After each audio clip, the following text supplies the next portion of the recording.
Hi everybody and welcome. Over the last 2 years we've been working on this open source research project, which is a community-driven project that involved more than 150 people in the Sound of AI community.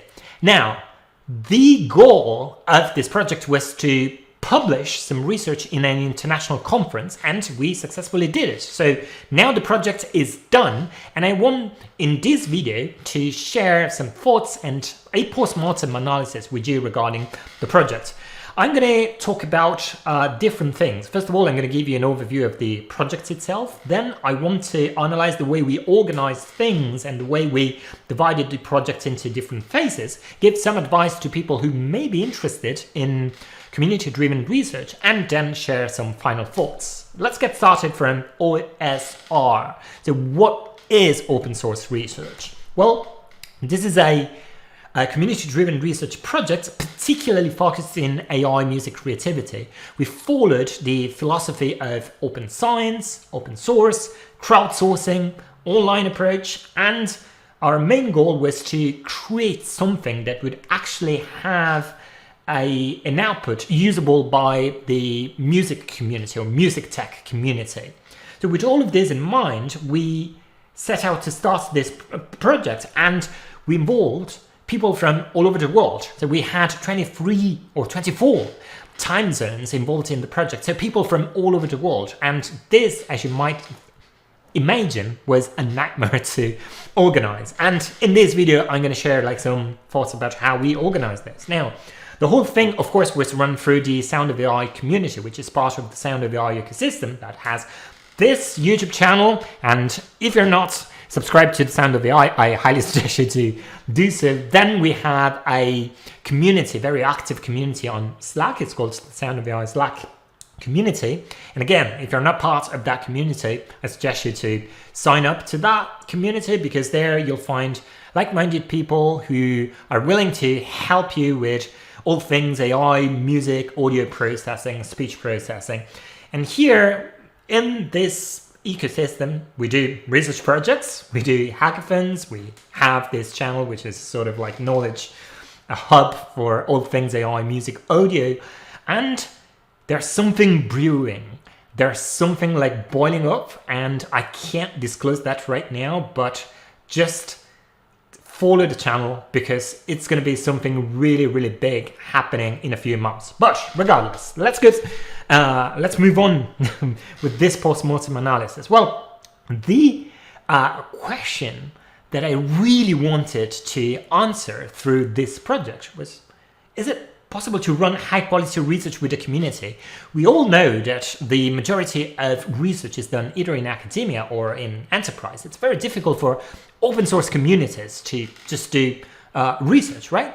And my question was, is it possible to get a really good research output through a community that it's not necessarily super expert? Not everyone in the community is super expert about the subjects that we'll be researching.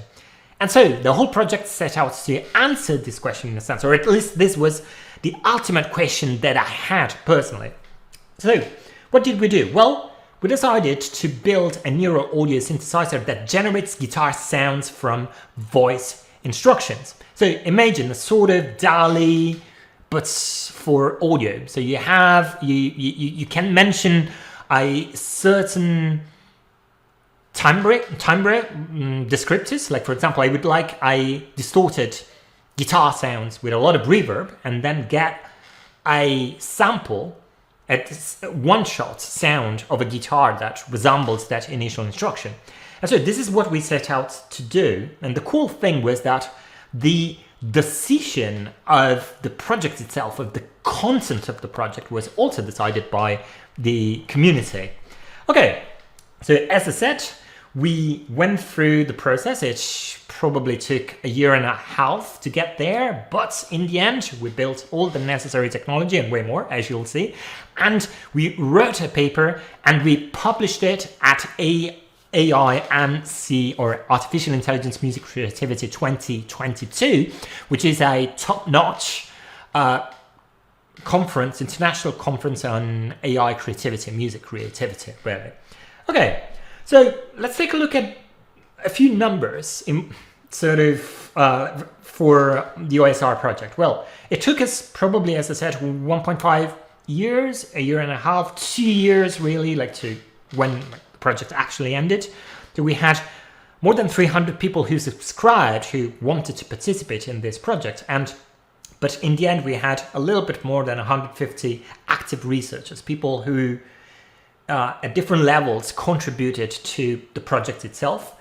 In the end, in the paper, we mentioned 54 authors. There have been many people who just didn't want to be mentioned as authors in the paper. We had 7 research groups. So the sort of project was divided into different research groups, which would take care of different parts of the project, with 7 coordinators and 10 co-coordinators. We also had 2 project managers, without whom the project would have been completely impossible, and I have to thank them. So Fernando and Basim, thank you so much. Just like thank you so much to all the amazing coordinators and co-coordinators as well. And I was the project leader. Okay, so let's take a look at the output that we had from this project. So as I said, we published a paper in an international conference, but then we also produced artifacts that would actually could potentially have a good impact on the wider community. So we produced the desktop app, which is a neural synthesizer. Then we produced a web app, which has only a part of the technology that we packaged within the desktop app, which is the sort of like the generation side of it. Then we created a new guitar sound taxonomy, a new Python library for spectral analysis. We created new datasets, so text datasets with guitar sound descriptions. We created a few tools that we use for active learning, the project website, and a paper companion website where we have a lot of examples about like the output of the system that we've built. Now, first of all, I want to say that I'm not going to show you any of this just because it would take too much time, and I would just like reference back most of this stuff like within the description box, so you can just like check that out. And also I want to say that I'm not going to get into any details regarding the technology that we've built, so the research that we've carried out. I'm going to post a separate video where I'm just going to analyze the paper that we've published. So just wait for that one. It's going to come near soon, I guess. Cool. Then what have been some of the major challenges that we've had? Well, first of all, we had a gazillion people to coordinate with different levels of expertise. So we had people who were sort of like very, very sort of like professionally prepared regarding the topics that we tackled, and others who were just like bachelor students who really never had a lot of experience with AI music or this kind of stuff. So people, as I said, came from different backgrounds, some professionals, academics, and we had people really from all over the place, also in terms of a cultural background. So yeah, people from a lot of different countries. And another major issue was decentralization, and that's because we had people from all over the world, as I said. So coordinating people coming from 23, 24 different time zones has been like quite the challenge.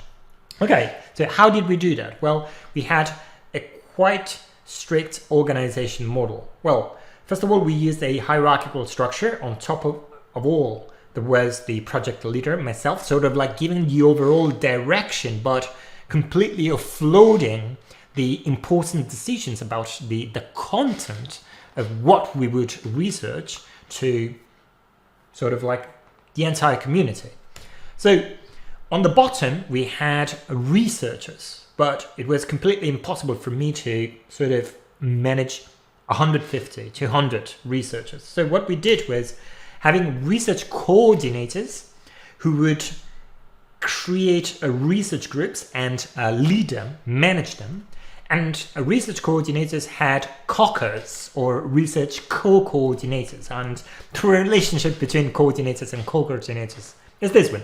So Batman and Robin. So just like covering research co-coordinators, which just cover the coordinators back. So that's basically like the idea, and help them out. And then we also had a couple of project managers, so who sort of helped incredibly in organizing everything and running like the whole thing, helping running the whole thing smoothly. Now, we had research groups, and a research group was made up of a few researchers, one or more co-coordinators, and one research coordinators. And these are the units that did some research in a specific subset of the whole topic that we were discussing or that we were tackling. During the project, we had 7 research groups. The first one would take care of voice inputs and converting them into text. Then text to sound would sort of like analyze and vectorize the text in information and vectorize it and pass it to the third research group, sound generation, which would actually be in charge of generating sound based on the text, which are basically like timbral information regarding the type of sound that you want to generate. So it's sort of like conditioning. Then we had the production research group, which was in charge of building the app from a production perspective. Then we had the music group, which was involved with like all the theory and the sort of like sort of more theoretical aspects of what we were building. Then the dataset group in charge of creating the datasets, and the evaluation group, which we used to evaluate the products, the system that we've built with experts. Now, how do you manage so many groups working on the same thing? Well, the principle that we used was that of modularizing the different tasks. So it's a little bit like a modular synthesizer like this one, right? So you would have a research group that focuses only on a particular thing, and then another one that focuses on something else, and the third one that would focus on something else. And so the important thing is that we could have like a high level idea topic, research topic, and then divide it into different modules and have different groups focusing only on their subtopic, and then having some interfaces to let them talk with each other. So we use this divide and conquer approach, dividing the problem into different modules. The topic itself that we chose was modular, so that we could actually divide it into different parts without too many problems. And as I said, so we had one group working on sound generation, the other one on text analysis, one on speech to text, and so on and so forth. So an important aspect of this project was communication in the form of meetings. So we had community meeting every 1-2 weeks for the first part of the project. And so here I would usually give updates, provide information about like where we are going and how we're doing different things, right? Then we had weekly coordinators meeting where I was present, research coordinators and co-coordinators were present, and project managers as well. So this was a way of sort of understanding what the different research groups had done during a week or a couple of weeks, and understanding how we can progress further without having like the entire community, so 100 people participating in a meeting.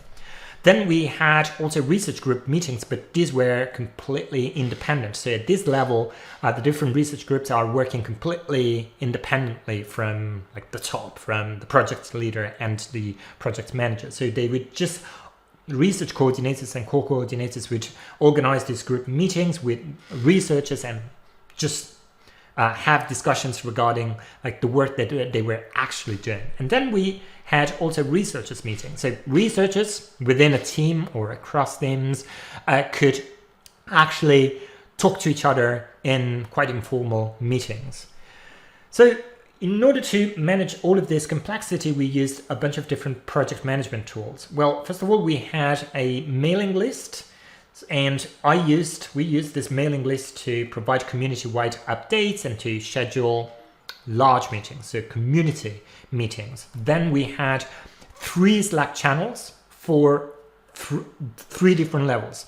We had one Slack channel on Sound of AI Slack for the entire community, for communicating with everyone, so well, with all the researchers. Then for communicating only among coordinators and project managers. And then I had a channel with the other two project managers, just like for things, sort of like administrative stuff, if you will, right? And then we had a Google Drive shared folder where everyone would have access, edit access to it. And there we would store resources, all the planning material, we would write drafts, we would perhaps like keep track of the different members and have information regarding like the design or documentation.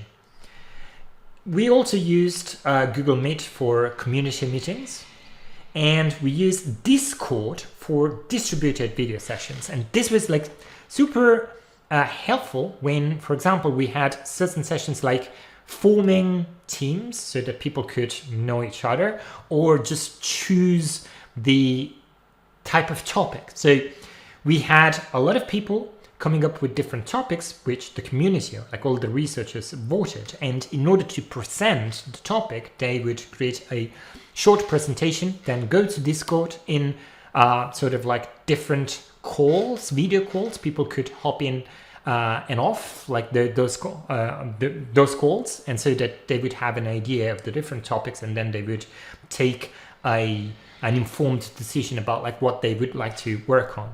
So Discord has been like very, very instrumental for this distributed video sessions. And finally, we had GitHub to collaborate on code. So all the different research groups had different repos, and then we had sort of like main repo where all the other repos for the different research groups would just like blend together. And this was a way of nicely collaborate on code.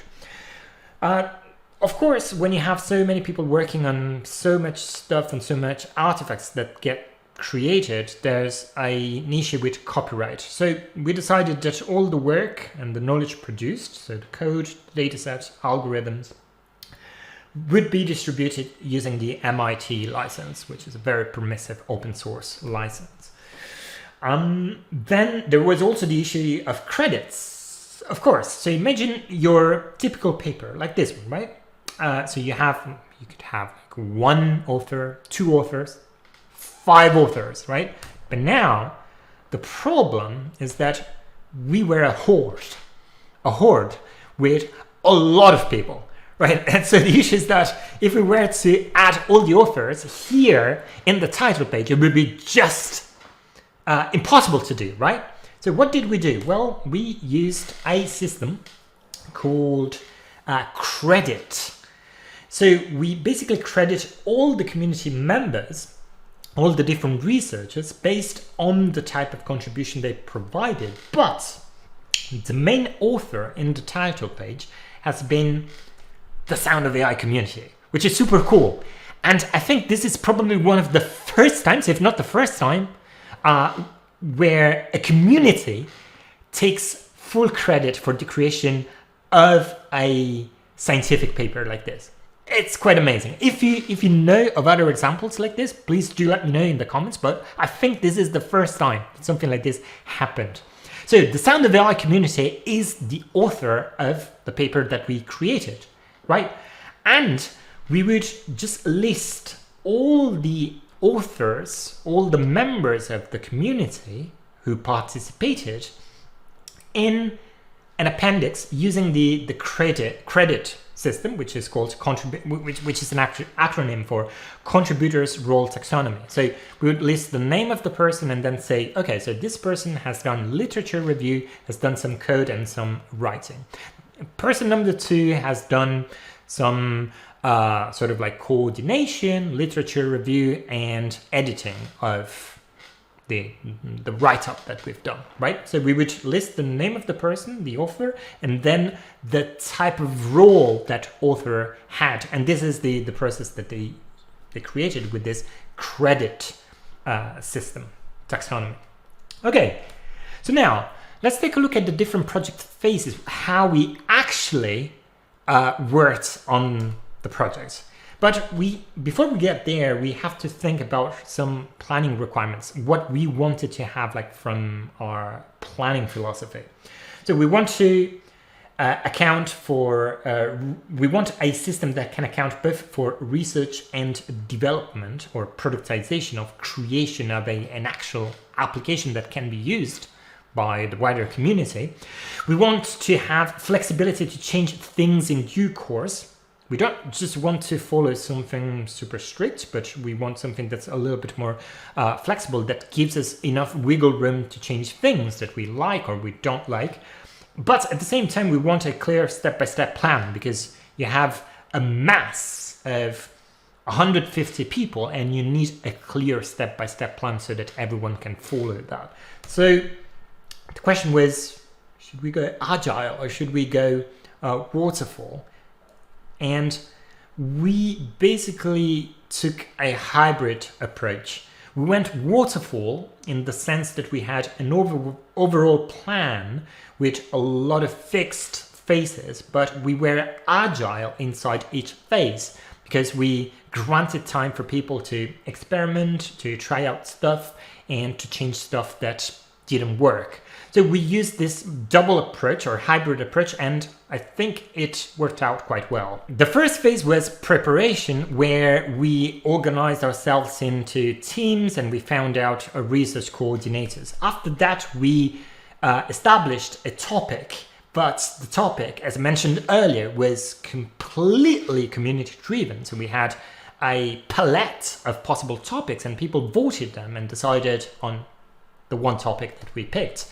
Then we had a phase where we did a quite in-depth literature review, going and sort of like surveying the literature in neural audio synthesis and AI sound generation, this sort of stuff.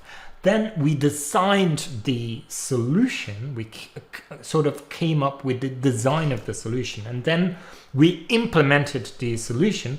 And once we have the solution, we evaluate the solution. We evaluate this neural synthesizer that we've built with experts, with music producers and music tech people.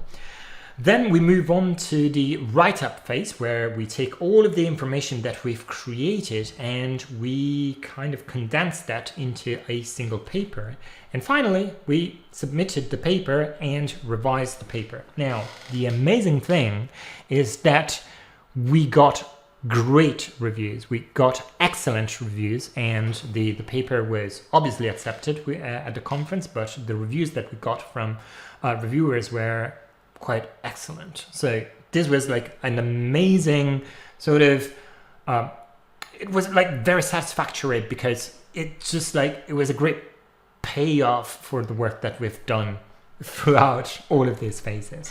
Now, let's take a look at some advice that I would give to people who would get involved into community-driven projects, specifically community-driven research projects. Well, first of all, I have to say that we thought we had super specific and precise plans, right? Very effective plans. But then in reality, we just found out that we had to reorganize because things didn't go as expected a lot of the times. So we just had to adjust and be flexible. So now let me give you a few pitfalls and best practices like that we came out with like throughout like this project. Well, first of all, the pitfall, probably the most important pitfall that we've found out is optimistic planning. So we were too optimistic with the planning that we did in terms of like the time scale of the project. So if you think that your project, for example, is going to last for a month or 3 months, say, then I would highly suggest you to go and take this 3 months and say, no, it's actually going to last 9 months, because there are so many unknowns and moving a mass of hundreds of people is so difficult that you are usually overly optimistic. So you want to account for that. And using this heuristic, I think, tends to work quite well. Cool. Then pitfall number 2 is integration of work from different groups can be hell. And it can be hell because if you're working in separate groups and then you have to integrate all the work there are going to be a lot of issues. So a way around this, and this is something that we actually implemented, so we didn't have integration hell at the worst level. So you have to establish clear interfaces between the different research groups. You have to, if you're building software, you want to adopt early testing across different components, or the different components built by the different research groups. And you want to foster intergroup communication as much as possible so that everyone is on the same page. Pitfall number 3. Research groups. So if you have a research group that depends too much on a single contributor, that can be an issue because people are going to fade in and fade out. They're going to get into the research groups. Some are going to leave because life, right? This is not a paid job. People are just volunteering. So if you have a research group that completely depends on a single contributor, then that's going to be an issue. So you want to create redundancy there, and you want to have frequent knowledge transfer sessions within the group so that the people who are driving, or the person who's driving production or development the most, or research the most, may be able to share his or her findings as much as possible with as many people as possible within the group so that you have redundancy. Some additional advice. First of all, be prepared to change plans. I can't overestimate how important this is because reality hits and you have to adapt to it. You should also find a core management team you can fully trust. This is extremely important because you can't just run a show this big just by yourself, but you want to rely on other people you can fully trust doing their job and achieving the goals that they set for themselves. Then you have to establish clear processes and workflows to guide contributors. This is particularly important because you have a mass of hundreds of people potentially, and if you don't have clear workflows and processes, everything is going to stale completely until progress won't happen anymore. So processes and workflows are super important. You also have to account for contributors who will fade in and fade out. This is extremely important because, as I said, people are just going to jump into the research project and then they're just going to leave because they have their own things. And so you want a workflow that takes care of this thing that's going to happen. You want to document everything, and this is connected with the previous point because if there's someone new coming in when you are at project phase 5 or 6, you want to have enough documentation so that people can relatively quickly pick up what you've done and what you should do next. You should also be prepared to step in when projects stall. Sometimes things tend to stall a little bit, so you as a project leader, you will have to step in and just take the burden and go ahead and put in the work to have like the whole community progress towards the goal. Okay, so these were my advice to people who want to engage with community-driven research projects. Now, I have some final thoughts about this. So we started with this question. So is it possible to run high-quality research with a community? Well, the answer is absolutely yes, and it's a big yes. So the quality and the quantity of the research that we produced was mesmerizing. Now, another question that came out throughout this process, this research project was, is it easy to run a community-driven research project? Hell no. It's as difficult as it gets because it's very difficult to manage people from all over the world, from so many different countries, with so many different levels in terms of like expertise and cultural backgrounds. It's very, very difficult. But at the same time, it's super rewarding. Now, what are some of the pros and cons of community-driven research? Well, regarding the pros, I would say the quality of research is just stunning. And we saw that also through the comments that we got from reviewers when we submitted the paper to this international conference, right? the quantity and variety of output. So we set out to build a neural synthesizer, and we came up with so much more. We came up with new Python libraries for spectral analysis, with new datasets, with a web app, not just the desktop app, which we came up with new taxonomies for defining sort of like sound, guitar sounds. We came up also with new tools for active learning. So the amount of work that you will produce will be stunning. And this was like one of the coolest things that I saw, that research groups set out to do certain things, and then when they achieved them, they just like continued and expanded on their work. So potentially we could have written 3 or 4 papers out of the work that we've done. So this is quite mesmerizing. The other great thing is that everybody learns a lot at different levels. There have been a lot of people for whom this was the first research experience of their lives. And this was amazing because they were exposed to people with so much more experience that they could really understand how to run a research process, right? And then there were people with more experience who managed to lead research groups or co-lead research groups or run the whole show, like the project managers or myself did. So everyone is going to learn a lot. And this is a great opportunity to make friends and build a strong sense of community. And this was quite amazing. And the impact, last point here, but very important. Here, we weren't just building or creating some tech or running some research because we must publish or otherwise we perish. No, we were building something that we think is going to have a real impact in the world. And we put in a lot of work to create something that it's not only cool on a paper, but it actually works and that can bring ahead the level of knowledge that we have regarding audio synthesis in this case. But there are also some cons when you run a community-driven research project. So the projects are long. It takes a lot of time to coordinate a lot of people. The organizational effort is massive, so you have to put in a structure that's quite involved, I would say. And if motivation is lost, projects can easily die out.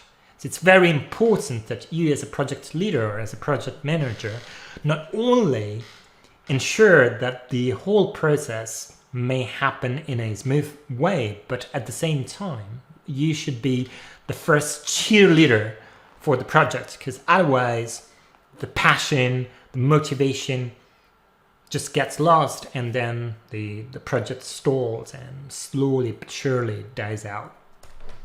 So when should you consider community-driven research? I know most of you guys out there like watching this video are not super interested in starting your own community-driven research, but there will be some of you, perhaps people from academia, from enterprises, or other community leaders who may be interested in this. Well, I would say that, first of all, a necessary point is for the community that you have to be eager to explore something new. They really want to do it.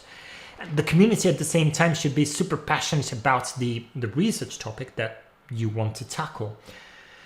An important point is that you should have from 20 to 30% of experts in the subject area that you want to research. That is extremely important, because otherwise you're going to have only sort of like newbies, and that's going to be a real problem. You want to have like some leaders who can take responsibility and can put in the work and the expertise and the skills that they have to help smoothen the process. You must have good, excellent project management skills, because again, coordinating an effort with hundreds of people from all over the world is something big.